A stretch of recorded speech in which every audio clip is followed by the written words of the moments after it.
नमस्कार मित्रों, किसी ने क्या खूब कहा है, बदल जाओ वक्त के साथ या फिर वक्त को बदलना सीखो। मजबूरियों को तुम मत कोसो, हर हाल में चलना सीखो। नमस्कार मित्रों, आप सभी का हमारे रीड टुडे चैनल में स्वागत है। मित्रों, जैसे कि आप देख रहे हैं कि मैं मोर वन से संबंधित वीडियो बना रहा हूं और इससे पहले मैंने पार्ट 1 और पार्ट 2 से संबंधित वीडियो बना चुका हूं। पार्ट 1 में जो है मोर वंश की स्थापना और प्रथम शासक चंद्रगुप्त मौर्य से संबंधित मैंने डिटेलिंग लाया था और पार्ट 2 में जो है मैं उसके नेक्स्ट उत्तराधिकारी बिंदुसार के संबंधित डिटेलिंग लाया था, जो पार्ट 2 में अवेलेबल है। आप चाहे तो देख सकते हैं। और मैं आज जो है अशोक सम्राट से संबंधित पार्ट 3 में वीडियो लाया हूं और इसी का डिटेलिंग में लाने का कोशिश किया हूं। आशा करता हूं कि ये वीडियो आपके लिए लाभदायक सिद्ध होगा। मित्रों, जैसे कि हम सभी जानते हैं कि ये मौर्य वंश का जो शासन चला था वो काफ़ी लंबा शासन चला था। जैसे इसके शासन पर अगर हम गौर करते हैं तो चंद्रगुप्त मौर्य इस वंश को लाए थे, यानी इस वंश का स्थापना किए थे। ये चला था 322 से 298 जो चंद्रगुप्त मौर्य का कार्यकाल रहा है। अगर इसकी पूरी कार्यकाल के बारे में अगर बात करें कि मौर्य वंश कब से कब तक चला है, तो इसका एक काल निर्धारण होता है। वह आपको जो है 322 से 185 BC तक माना जाता है। जैसे कि आज का वीडियो संबंधित है अशोक से, तो मैं कोशिश करूंगा कि ये वीडियो जो है अशोक से संबंधित ही प्रश्नों को हल करने में मदद करे। तो चलिए, पहला क्वेश्चन है कि अशोक मौर्य वंश का सबसे महान शासक कहा जाता है। जी हाँ मित्रों, अशोक ने जो है शिलालेख वगैरह चीज़ों का मतलब कि प्रयोग करके और बहुत ऐसे मतलब कि स्तूपों का निर्माण करके जो है इन्होंने अपना नाम जो है इतिहास में अमर किए हैं। अगर बात करें तो इन्होंने मतलब कि 84,000 स्तूप का निर्माण जो है इन्होंने अपने कार्यकाल में पूरा निर्माण किया था। इसलिए इसको एक महान शासक के रूप में भी कहा जाता है। नेक्स्ट क्वेश्चन है कि बौद्ध परंपरा के अनुसार वह अपने आरंभिक जीवन में अत्यंत क्रूर था। उसने 99 भाइयों, जी हाँ मित्रों, उसने 99 भाइयों की हत्या करके राजगद्दी पर बैठा था, परंतु कुछ इतिहासकार इसे किंवदंती मानते हैं। जी हाँ मित्रों, जैसे कि अशोक सम्राट के बारे में बहुत सारा किंवदंतियाँ भी फैली हुई है कि अशोक सम्राट एक ऐसा सम्राट था जो बौद्ध धर्म के अपनाने से पूर्व, जी हाँ मित्रों, बौद्ध धर्म के अपनाने से पूर्व यह काफ़ी क्रूर था, काफ़ी गुस्सेल था, काफ़ी जो है अत्याचारी था। जैसे कि इसे इस बात से स्पष्ट होता है कि वो राजगद्दी को अपनाने के लिए वो 99 भाइयों की हत्या करके जो है उस राजगद्दी को हथियाया था। इस बात से स्पष्ट होता है कि वो कितना क्रूर था। लेकिन कुछ इतिहासकार ये भी मानते हैं कि यह जो है मतलब कि ऐसे सुना सुनाया बात है। हाँ, तो वो रही मतलब कि इतिहासकारों की बात रही। लेकिन जो मतलब इतिहासकार जो देखे जो सुने वही लिखे हैं और उसी चीज़ को हम लोग को सारे को पढ़ना है। लेकिन जो प्रूव्ड है, जिसको दुनिया मान रही है, उसको लेके तो चलना ही पड़ेगा।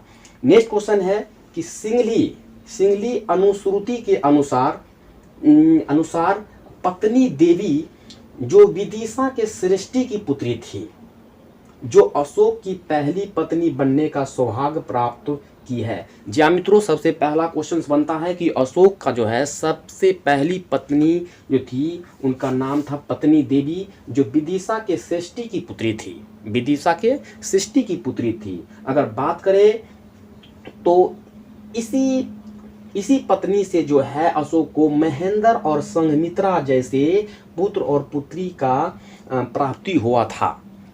पहली पत्नी जो थी पत्नी देवी, जो विदिशा के सृष्टि की पुत्री थी, जो अशोक की पहली पत्नी मानी जाती है। और अगर बात करें कि यह किसके अनुसार मानी जाती है मित्रों, तो ये रहा आपको सिंगली अनुश्रुति के अनुसार, अकॉर्डिंग टू सिंगली अनुश्रुति के अनुसार।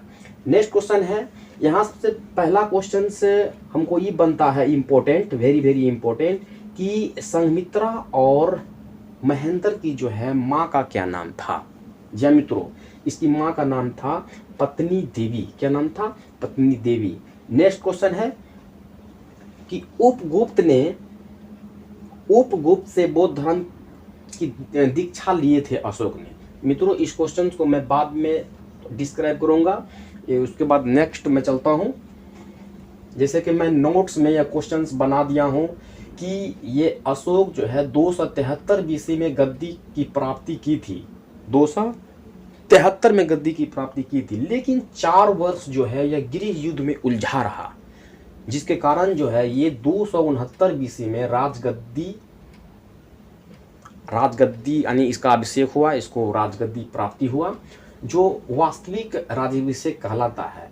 यानी कि अगर पूछा जाए कि इसका राज्याभिषेक कब हुआ था तो 269 में यह मतलब कि पूरी तरह से गद्दी को प्राप्त कर लिया था। लेकिन इससे पहले जो अगर बात करें कि सर्वप्रथम अगर गद्दी का प्राप्त की थी तो 273 बीसी में। लेकिन वास्तविक रूप से जी ये क्वेश्चन यहाँ पे थोड़ा अटकाने की कोशिश करेगा कि जो है सर्वप्रथम गद्दी प्राप्त की थी वो 273 ईसा पूर्व में, और वास्तविक राज्याभिषेक यानी वास्तविक गद्दी प्राप्त की थी 269 बीसी में। तो यहाँ क्वेश्चन मित्रों यहाँ देख लेने वाली थोड़ा गौर करने वाली बात है कि वास्तविक थोड़ा सा ध्यान देने वाला बात होता है। अगर बात करते हैं कि अशोक की माता का क्या नाम था, इसकी माता का नाम था सुभद्रांगी। कौन था? सुभद्रांगी। और मगध का राजा बताया, अशोक ने खुद जो है मगध का राजा बताया था, और यह जो है भाब्रू अभिलेख में वर्णित है। किस अभिलेख में है? भाब्रू अभिलेख में वर्णित है, जिसमें अशोक ने खुद जो है अपने आप को जो है बताया कि मैं मगध का राजा हूँ। यह जो है उल्लेख अगर किया है तो कहाँ किया है? वह भाब्रू अभिलेख में किया है। उसके बाद नेक्स्ट देखते हैं कि कलिंग आक्रमण यानी कलिंग का जो युद्ध हुआ था वो 261 ईसा पूर्व में हुआ था। और इस युद्ध का अगर वर्णन अगर किया जाए तो यह जो है शिलालेख, यह आपको शिलालेख 13 में इसकी जानकारी मिलती है। कलिंग युद्ध की जानकारी जो है शिलालेख 13 में मिलती है, इसका वर्णन है वहाँ पर। नेक्स्ट क्वेश्चन जैसे मित्रों चलते हैं कि इससे पहले ये देख लेते हैं कि अशोक सम्राट जो थे उनका कार्यकाल कब से कब तक चला। अशोक सम्राट का तो इनके कार्यकाल का जो लिमिटेशन था वो 273 बीसी से 232 ईसा पूर्व तक यानी बीसी तक उनका कार्यकाल रहा है अशोक का। और बौद्ध ग्रंथ दिव्यावदान में अशोक की एक अन्य पत्नी तिस्रक्षिता का उल्लेख मिलता है। जैसे कि अलग अलग ग्रंथ अलग अलग किताबों के अनुसार जिस तरह से उसका निर्माण हुआ और निर्माण का काल जो हुआ, तो जिसको जिस प्रकार से जो जानकारी मिला वो उस प्रकार से मतलब अपने अपने किताबों में उसका वर्णन कर दिया। उसी प्रकार बौद्ध ग्रंथ जो है वो बौद्ध ग्रंथ बताता है कि अशोक की एक अन्य पत्नी भी थी जिसका नाम था तिस्रक्षिता। क्या नाम था? तिस्रक्षिता का उल्लेख मिलता है बौद्ध ग्रंथ में। नेक्स्ट है कि अशोक के प्रयाग स्थित शिलालेख, अशोक का जो प्रयाग स्थित शिलालेख है, और इस प्रयाग स्थित शिलालेख को हम लोग इलाहाबाद के अभिलेख के से नाम से भी जानते हैं, इलाहाबाद के अभिलेख से नाम से भी जानते हैं, और रानी का अभिलेख के नाम से भी हम लोग जानते हैं। लेकिन यहाँ गौर करने वाली बात है कि इसमें भी अशोक की एक रानी का भी बात कर दिया गया है, रानी पत्नी की बात कर दिया गया है। तो ये क्या नाम था? अशोक की एकमात्र रानी कारोवाकी। क्या नाम था? कारोवाकी। तो मित्रों हम जैसे बोले ना कि जैसे जैसे मतलब चीज़ों का अध्ययन होते गया, जैसे जैसे चीज़ों का मतलब कि निर्माण हो रहा था, जिसको जिस प्रकार से जानकारी मिल रहा था वो उस प्रकार से उसको वर्णित करते जा रहा था। जैसे कि यहाँ बौद्ध ग्रंथ में दिखाया गया है कि अशोक की एक अन्य पत्नी थी जिसका नाम था तिस्रक्षिता। और नेक्स्ट यहाँ पे फिर मतलब कि प्रयाग स्थित शिलालेख से भी जानकारी मिलती है कि अशोक की एकमात्र और रानी थी, पत्नी थी, जिसका नाम था कारोबाकी। तो ये तो मतलब कि जो है समय समय का फिर था, जिस तरीका से जो चीज़ का अध्ययन होते गया, जिसको जो जानकारी मिलते गया उसको उसे अंकित करते गया। तो इसमें तो हम आपका तो इसमें कोई बस नहीं चलता है।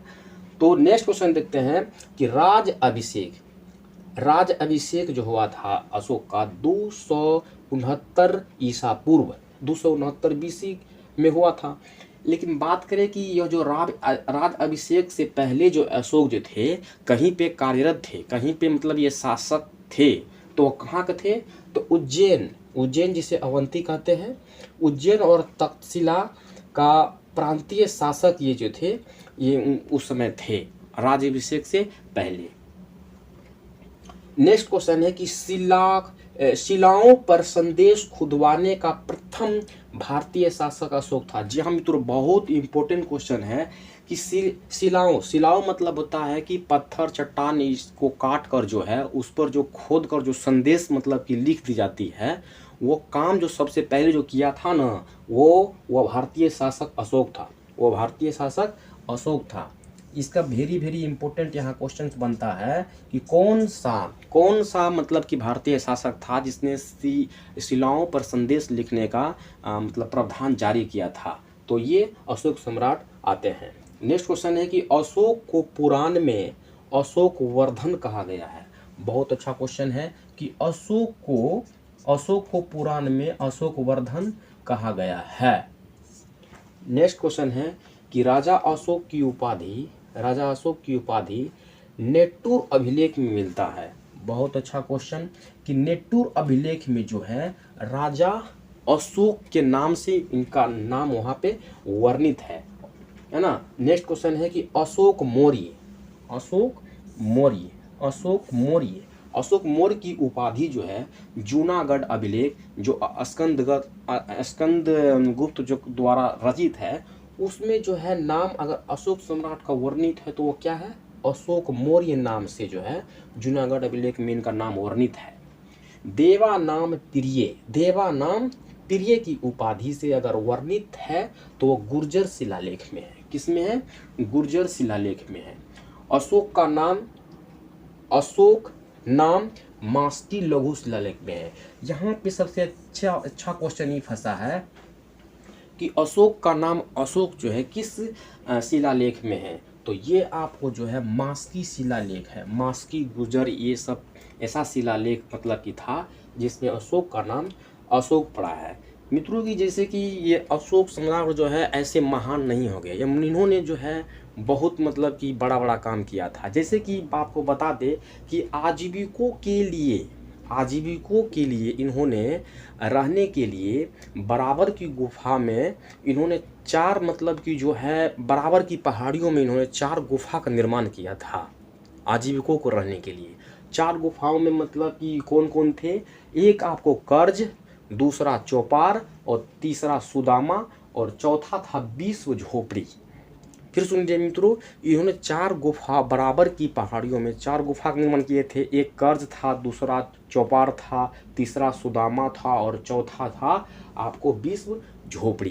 तो इस प्रकार से इन्होंने भी मतलब कि बड़ा काम किए थे, इसलिए महान शासक कहलाए। और दूसरा चीज़ इन्होंने मतलब कि शिलालेख पत्थर पर संदेश लिखने का जो काम स्टार्टिंग कर दिए थे, उससे क्या होता है कि उस समय का जानकारी मतलब कि हमको आसानी से मिल जाता है।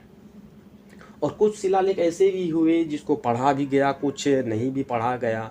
तो शिलालेख से संबंधित मतलब कि मैं अलग एक वीडियो बनाऊंगा, इसलिए मैं इसमें सम्मिलित नहीं कर रहा हूं ताकि ये वीडियो लंबा हो जाता।